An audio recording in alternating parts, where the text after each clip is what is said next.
Sahabat pejuang di seluruh tanah air, kembali kita bergabung dalam Leader Forum Nasional dan hari ini Jumat 19 September 2014 tema kita hari ini adalah globalisasi versus nasionalisme. Dan kita tahu sahabat pejuang bahwa pasca reformasi kemarin memberikan kisah sedih banyak kepada Indonesia sebenarnya. Banyak aset-aset negara kita terutama adalah yang betul-betul menguasai hajat hidup orang banyak itu dikuasai oleh pihak asing, dilepas begitu saja seperti Indosat misalnya, pokoknya pas salah itu. Kemudian kita juga melihat bagaimana kisah sedih tentang 12.000 karyawan IPTN yang industri pesawat terbang Nurtanio, dirubah lagi namanya menjadi industri pesawat terbang Nusantara, dirubah lagi menjadinya PT Dirgantara Indonesia, PTDI. Tapi apapun dia, kita sering menyebutnya dengan IPTN dan itu menyisakan banyak kisah sedih di dalamnya. Karena seharusnya hari ini kita sudah menjadi sebuah negara yang bisa memproduksi sebuah pesawat, industri teknologi tinggi yang bernama industri pesawat. Namun kemudian kemarin ketika kemudian dalam situasi krisis tahun 1997 itu membuat posisi Indonesia dalam keadaan terjepit, dalam keadaan kita berhutang besar itu, datanglah kemudian satu lembaga keuangan moneter internasional IMF datang kepada Indonesia untuk menawarkan bantuan. Namun ternyata bantuan ini memberikan banyak sekali permintaan-permintaan sebagai konsesi dari apa yang telah diberikan kepada Indonesia yang sesungguhnya pun sebenarnya tidak seberapa.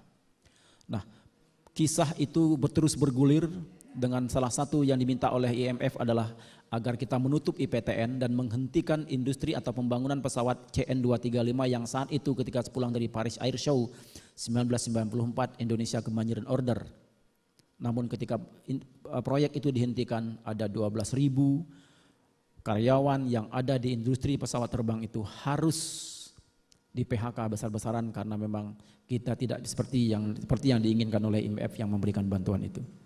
Nah, kemarin kami menyusuri beberapa tempat di Kota Bandung untuk melihat bagaimana keadaan para karyawan IPTN itu yang hari ini setelah beberapa tahun kemudian sesungguhnya mereka itu jadi apa.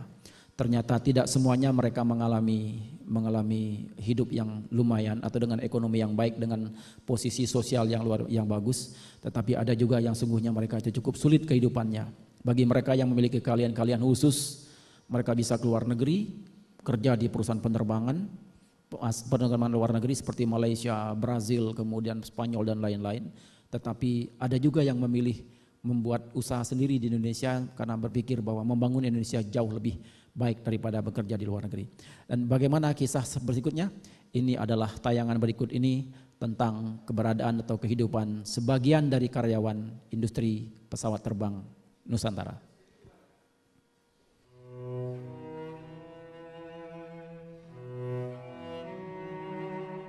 Gerobak ini adalah saksi bisu perjalanan panjang Ramlan melanjutkan hidup setelah tidak lagi bekerja di IPTN pasca PHK besar-besaran beberapa tahun yang lalu. Gerobak ini dulunya digunakan untuk mencari nafkah dengan menjual roti bakar keliling di sekitar tempat tinggalnya di kawasan Kota Cimahi. Namun sudah 6 bulan ini Ramlan tidak lagi berjualan karena naiknya harga bahan-bahan pembuat roti yang membuatnya selalu menanggung rugi. Tidak hanya jualan roti, mantan asisten manajer pabrikan IPTN ini juga pernah menjadi pedagang pakaian keliling. Pekerjaan serabutan pun ditekuni, mulai dari buruh bangunan hingga beragam pekerjaan rumah lainnya. Kini bersama istrinya, Ramlan menempati rumah sederhana di kawasan Marga Asih, Kota Cimahi. Beberapa bulan setelah PHK dulu, Ramlan sempat syok tanpa tahu harus berbuat apa. Tidak pernah terbayang akan di PHK setelah 20 tahun bekerja di perusahaan pembuat pesawat terbang itu. Sampai saya untuk makan pun saya makan talas di kebun yang ada di sebelah dekat masjid karena saya mau nanam gitu ya. Saya kesulitan maka saya makan talas gitu ya. Kemudian akhirnya saya bisa ada yang ngajak untuk ngecat bangunan gitu, ngecat bangunan atau ngaduk apa yang saya kerjakan. Yang penting saya nggak sampai minta ke orang gitu. Yang penting saya bisa berusaha gimana caranya bisa hidup gitu. Sangat sedih sekali lah untuk hal ini, begitu kejamnya pemerintah memperlakukan rakyatnya yang tidak ada adilnya gitu.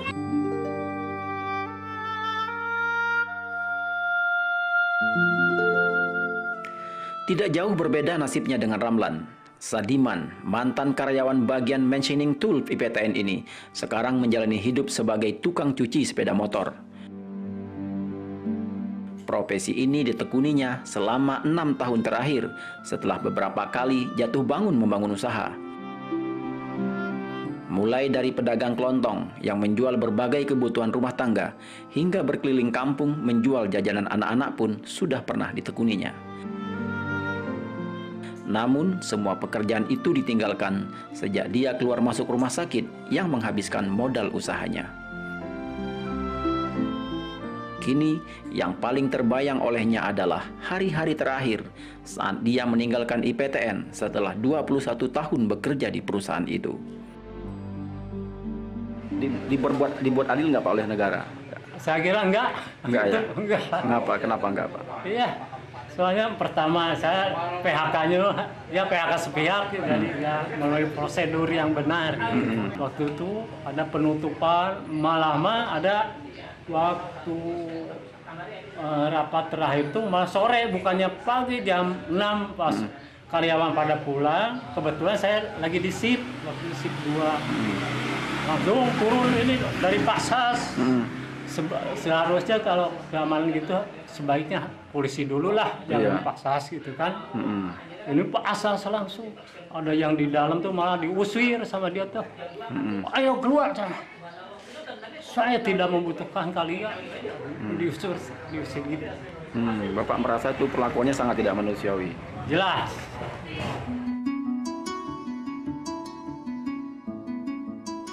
Dari 12.000 karyawan IPTN yang di PHK tahun 2003 lalu, sebagian memilih bekerja di perusahaan penerbangan di luar negeri.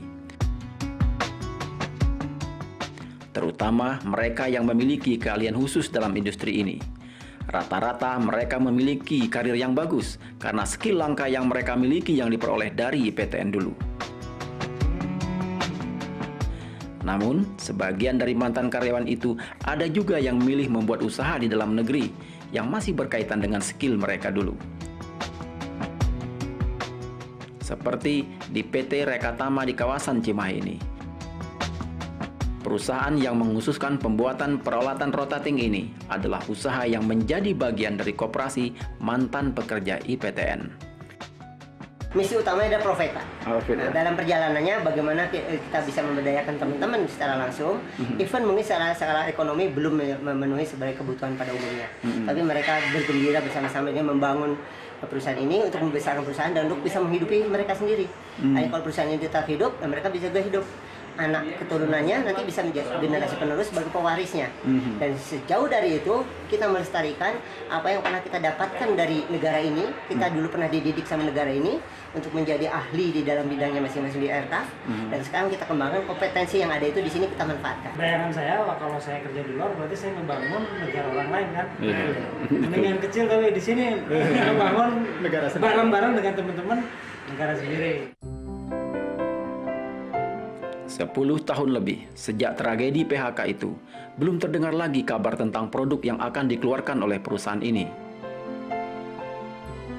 Sebuah perusahaan berteknologi tinggi seperti IPTN, investasi termahalnya adalah sumber daya manusia. Perlu waktu untuk membentuk tenaga terampil yang benar-benar ahli. Karena itu, kita harus lebih bersabar lagi untuk mewujudkan mimpi menjadi bangsa besar yang menguasai teknologi tinggi. Di samping kita harus membangun keyakinan diri sendiri, juga tidak mudah tunduk pada agenda global yang menghendaki kita tetap menjadi bangsa pecundang yang tidak memiliki pembelaan dan harga diri. Dari Bandung, Jawa Barat, tim Media Center melaporkan.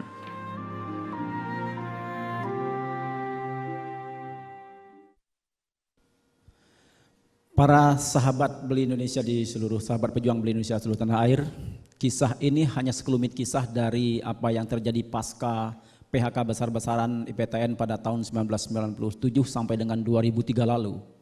Kemarin kami menyelusuri beberapa sudut kota Bandung dan ternyata dari 12.000 yang di PHK itu 6.000 lebih diantaranya kemudian sebenarnya nasibnya tidak menentu. Termasuk ada 3.500 yang masih bergabung menjalin komunikasi dengan sesama anggota Kemudian mereka membuat satu koperasi. Koperasi ini menjadi sebenarnya lebih mirip dengan tempat ajang untuk bertemu atau silaturahmi antar mereka. Seperti tadi PT Rekatama tadi misalnya. Namun yang membuat paling agak miris mendengarnya adalah tidak hanya itu, banyak tenaga-tenaga terampil Indonesia yang dulu dibentuk oleh Pak Habibie dengan berbagai kekuatan dana dan upaya ketika itu, hari ini justru bekerja dan memberikan ilmunya kepada perusahaan-perusahaan penerbangan di luar negeri. Di Malaysia bahkan hari ini kebanjiran order. Sebagian yang bekerja situ adalah anak-anak Indonesia, alumni dari PTN dulu. Order itu yang kemudian hari ini dilimpahkan juga ke PTDI hari ini, karena mereka sudah tidak mampu lagi karena overload untuk mengerjakan beberapa komponen pesawat, pesanan dari Boeing, pesanan dari Airbus dan lain-lain. Mereka juga banyak bekerja di KASA, ada yang di Airbus, kemudian ada yang di Boeing, di Korea Selatan, dan bahkan di beberapa negara lain yang memiliki industri pesawat terbang. Dan kita hari ini ternyata tidak bisa lagi membuat pesawat. Bahkan kemarin, seminggu 2 hari yang lalu kami berada di Bandung, tampaknya belum ada kabar apakah kita kemudian akan kembali bisa membuat pesawat seperti era Habibie pada tahun itu. Di 1995 Indonesia sempat mengalami sebuah kejutan yang luar biasa dengan diluncurkannya sebuah N250.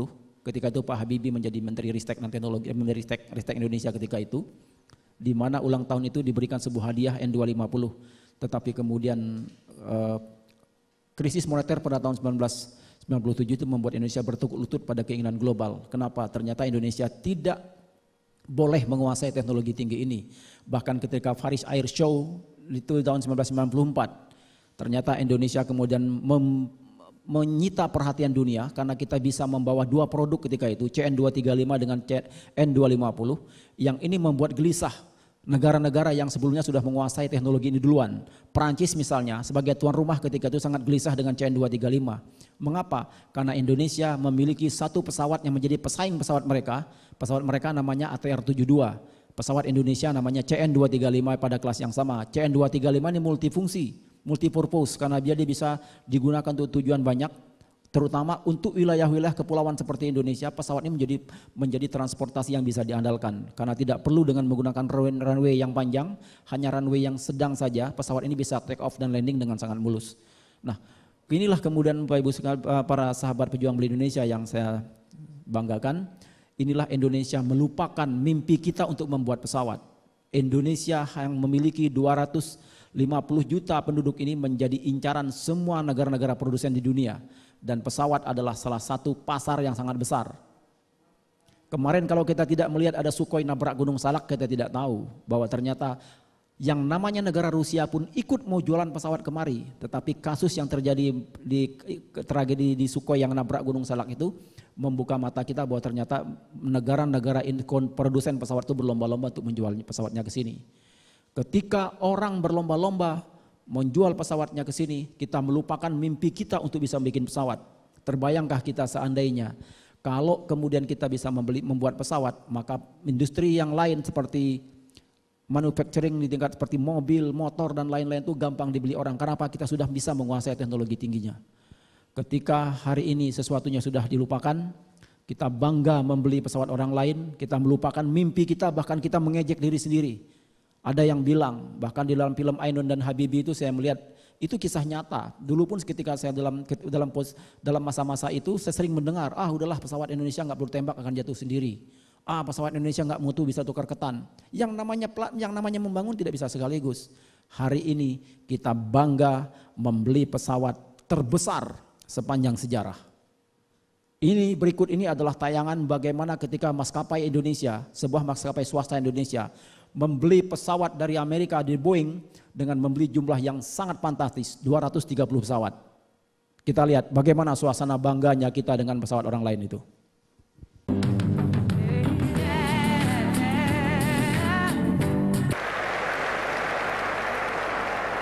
Good morning. I'm Mark Jenkins, Vice President and General Manager of 737 Airplane Production.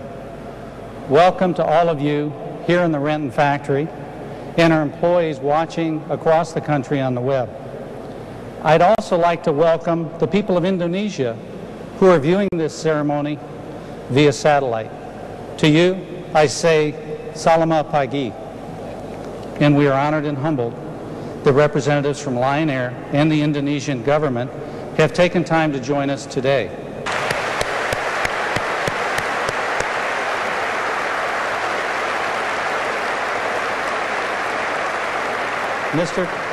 Mr. Tatang, Director General of Air Transportation from Indonesia's Civil Aviation Department.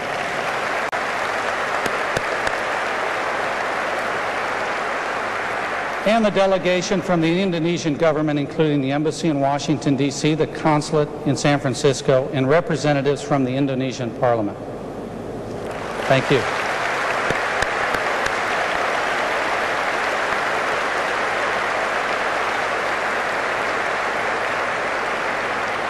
Roll out sebuah produk terbaik dari Boeing 737 untuk bangsa dan rakyat kita Indonesia. Pada saat itu ada 5.800 orang yang menyaksikan bersama, kurang lebih ada 4.800 media dari seluruh dunia yang ikut menyaksikan prosesi roll out, itu keluarnya pesawat itu dari pabrik. Dan ini adalah suatu hal yang membanggakan sekali kita sebagai bangsa Indonesia. Itulah tadi suasana roll out ketika pembelian pertama pesawat dari Boeing 737-900ER. Itu adalah suasana di Seattle. Seattle adalah tempat di mana pabrik Boeing berada, dan Indonesia memecahkan rekor yang belum pernah terjadi sebelumnya, bahwa kita bisa membeli pesawat Boeing terbesar sepanjang sejarah Boeing, 230 unit pesawat. 2 unit kemarin sudah datang, sempat membuat jomplang defisit perdagangan Indonesia-Amerika sebesar 1,53 miliar US dollar. Hanya 1-2 pesawat yang datang. Bayangkan kalau semua pesawatnya datang, berapa defisit perdagangan kita dengan negara adidaya itu. Padahal dulu kita mimpi membuat pesawat N250 menggunakan teknologi mutakhir ketika itu dengan flyer by wire yang belum pernah dilakukan oleh industri pesawat manapun. Dan hari ini teknologi yang dicanangkan oleh Pak Habibie itu semua dipakai oleh negara-negara di dunia. Baik, sahabat pejuang di seluruh tanah air, tentu Anda sudah melihat ada seorang tokoh di samping saya ini. Beliau adalah, tentu teman-teman sudah tidak asing lagi, terutama generasi seangkatan saya ya. Ini beliau adalah Ibu Marwah Daud Ibrahim. Assalamualaikum Bu Marwah. Waalaikumsalam warahmatullahi wabarakatuh. Ya, saya susah menyebutnya atribusi Ibu Marwah ini, sebenarnya terlalu banyak atribusi yang kita sebut. Dulu kan waktu kita masih mahasiswa, kita tahu beliau adalah seorang intelektual muda. Kita masih ingat, ini ada, saya lupa memperkenalkan kepada para sahabat pejuang seluruh tanah air. Ada Mas Edi, ada Mas Erwan, ada Mas Mitra. Ini adalah teman-teman yang menemani saya di studio Depri Center pada sore hari ini. Dulu beliau cukup mencengangkan ketika pertama kali muncul, saya ingat kacamata khasnya itu. Kemudian nama-nama itu ada nama Mbak siapa itu? Dewi Fortuna Anwar, yang cukup fenomenal. 2 orang itu yang saya lihat selalu berada di samping Pak Habibie. Dan dengan pikiran-pikiran cerdas yang ketika itu kita seperti kedatangan sebuah oase di tengah padang pasir sebenarnya gitu. Lama tidak berjumpa, bila pikir kemana Ibu Marwah ini dulunya kan. Ternyata setelah kita cari-cari, beliau ternyata mengadakan perjalanannya lebih mirip dengan perjalanan spiritual, mengadakan pembangunan karakter spiritual di beberapa daerah yang kemudian baru saya tahu namanya ternyata MHMMD. Saya nggak tahu apa itu singkatannya itu Bu. Mengelola hidup merencanakan masa depan. Mengelola hidup merencanakan masa depan. Kita ingin bicarakan panjang lebar Bu, cuman saya ingin ceritakan kepada Ibu Marwah dulu. Ini sebenarnya media kita ini media, memang kelihatannya formatnya TV, tapi kita tidak menyebut sebagai televisi. Nah kalau boleh sebenarnya kita tuh ingin ngumpulin para pejuang kita itu, anggota kita seluruh Indonesia di satu tempat. Misalnya di Gelora Bung Karno, tetapi karena dengan geografis Indonesia dari Sabang sampai Merauke tidak memungkinkan kita untuk datang ke suatu tempat. Maka perlu media untuk menyambung itu. Nah media itu kita sebut dengan Depri Center. Depri Center ini adalah kelompok-kelompok kecil, ada 40 orang, di setiap kota itu bisa ada beberapa titik. Nah hari ini yang menonton kita ini, yang ikut gabung dalam, kita nyebutnya leader forum. Leader forum, kenapa leader? Ya semua kita harus jadi leader. Bahkan leader kepada diri sendiri, leader keluarga, leader personal. Apalagi sebenarnya kebanyakan para pejuang kita inilah teman-teman sahabat pejuang ini adalah mereka rata-rata pengusaha. Mas Erwan ini pengusaha bidang apa Mas? Telekomunikasi. Mas Mitra sama juga sebenarnya. Mas Edi juga sama Bu. Jadi kita biasanya sini banyak, cuman kali ini kita batasi karena ruangannya terlalu sempit, maka cukup kita datang berbanyak. Nah kemarin kita konsolidasi di Bandung. Nah teman-teman yang hadir itu dia akan membina lagi, bahkan termasuk pedagang-pedagang kecil. Nah setiap 2 minggu sekali kita kumpul, nanti foto-fotonya, Dik bisa disampaikan fotonya dulu Dik? Bisa tampilkan foto dulu nggak? Ada berapa foto yang sudah menyampaikan? Ini biasanya untuk bukti kehadiran mereka menunjukkan foto. Foto itu bisa dilewat email. Ya sudah nonton. Jadi 1 hari sebelumnya biasanya Sodik sudah punya data. Siapa sudah mereka hadir, mereka bawa ada laptop 1.